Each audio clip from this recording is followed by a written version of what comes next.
Gabriela Rivadeneira, representante nacional por Alianza País. El propio corazón de los proyectos que defendemos.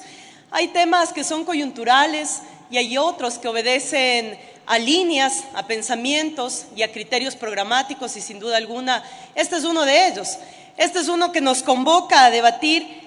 los grandes compromisos esenciales que definen la identidad de una persona en un proyecto político. Un proyecto político en el que nuestros propios principios, como el de la gratuidad, de la educación, de la salud, como la soberanía frente a las transnacionales, como la primacía del ser humano frente al capital y a esos sectores que siguen privilegiando la acumulación del capital frente al beneficio de las mayorías de nuestros pueblos. Este proyecto que tiene el enfoque de salud pública para afrontar la problemática de las drogas. Este proyecto que tiene una tributación progresiva para sostener la ampliación de derechos y la inclusión social a través de un Estado que procura orientar el desarrollo del conjunto hacia la equidad y la justicia social, la unidad y la soberanía de América Latina como proyecto estratégico para nuestro país, entre tantos otros. Sí, esto es programático y aunque a muchos no les guste escuchar, estos son los grandes logros de la revolución ciudadana, lo que marca nuestros ejes, esos principios esenciales por los que nos jugamos, porque por ellos va la vida misma y el sentido de nuestro compromiso y la verdad última de nuestra pertenencia política. Esa es la ley de paraísos fiscales. El día de hoy tratamos no solamente un tema que va en el marco de la constitucionalidad o que va en el marco de lo que ya hemos escuchado aquí en este pleno al subdirector del Servicio de Rentas Internas, sino va directamente apuntalada a esas grandes brechas generadas por sistemas inequitativos donde la redistribución de la riqueza tiene que seguir siendo una de las banderas de lucha de los gobiernos de los estados para garantizar mejoramiento de la calidad de vida de sus pueblos. El pasado 19 de febrero, el pueblo ecuatoriano expresó en las urnas, con más del 55% de los votos, su respaldo a la propuesta del presidente Rafael Correa Delgado para que ningún servidor público, ni nadie que aspire a ejercer un cargo de elección popular puedan ser titulares de cuentas ni tener ninguna clase ni vínculo en paraísos fiscales, convirtiendo la lucha de paraísos fiscales de forma medular de la lucha contra la corrupción en mandato popular y causa nacional. Ese proyecto que ganó en las urnas hoy tiene seguimiento con el gobierno de la Revolución Ciudadana en su 14ª victoria, haciendo de Lenín Moreno el presidente y de 74 asambleístas la mayoría y el bloque mayoritario de este pleno de la Asamblea Nacional. Esta propuesta ha tenido reconocimiento internacional por parte de todas las instituciones, organizaciones y personalidades que buscan combatir la evasión y la elusión fiscal. Sin embargo, el banquero disfrazado de candidato y todo su círculo político y económico están en contra de esta propuesta justamente porque afecta sus intereses particulares. Mientras en otros países de la región y del mundo el poder político está en manos de las élites evasoras, antisociales y antinacionales, el Ecuador en la Revolución Ciudadana no solo movilizó conciencia y voluntades para combatir de raíz este mal global, sino que cerró las puertas el 2 de abril a la posibilidad de restauración de esos intereses minoritarios en el poder. Y en el frente internacional, el papel y el liderazgo del Ecuador ha sido fundamental en la lucha por la justicia fiscal y contra los paraísos fiscales. Esto, por ejemplo, en instancias globales como el G77 más China, con la propuesta de la creación de un organismo tributario internacional de las Naciones Unidas para coordinar acciones y normativas que permitan acabar con la era de los paraísos fiscales, lo cual da muestra de cuánto hemos cambiado como país cuando pensamos en los motivos por los cuales éramos conocidos en el mundo antes de este proceso de cambio popular y progresista, así como también en junio del 2016 el mismo Comité de despatriarcalización de las Naciones Unidas, adoptó como un exhorto a todos los países del mundo los debates sobre los temas de la evasión fiscal y exhortar para que cada país tome correctivos y normativas para evitar la evasión, especialmente hacia paraísos fiscales. Como proyecto político al servicio de las grandes mayorías sociales, hemos plantado la batalla en las cuevas del robo y del despojo de los pueblos, a esas oscuras guaridas donde van a parar dineros mal habidos y recursos sustraídos al escrutinio público, porque somos conscientes de los males que representan y favorecen: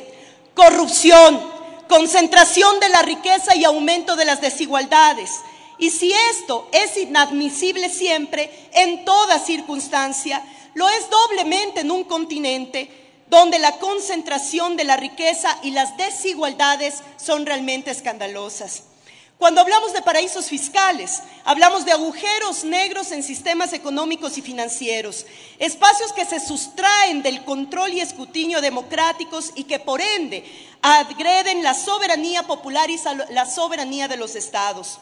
Hablamos de cifras astronómicas que escapan a los marcos jurídicos y desafían con prepotencia el contrato social en el que se asienta la convivencia ciudadana. Hablamos de miles de millones de dólares originados de la evasión tributaria, la corrupción, el lavado de dinero proveniente de ilícitos como el narcotráfico, el tráfico de armas o el tráfico de seres humanos. A nivel mundial, se considera que el monto correspondiente a evasión de impuestos que se deposita en paraísos fiscales representa anualmente 255.000 millones de dólares, cifra equivalente a la que se requiere para alcanzar los objetivos del milenio propuestos por la ONU.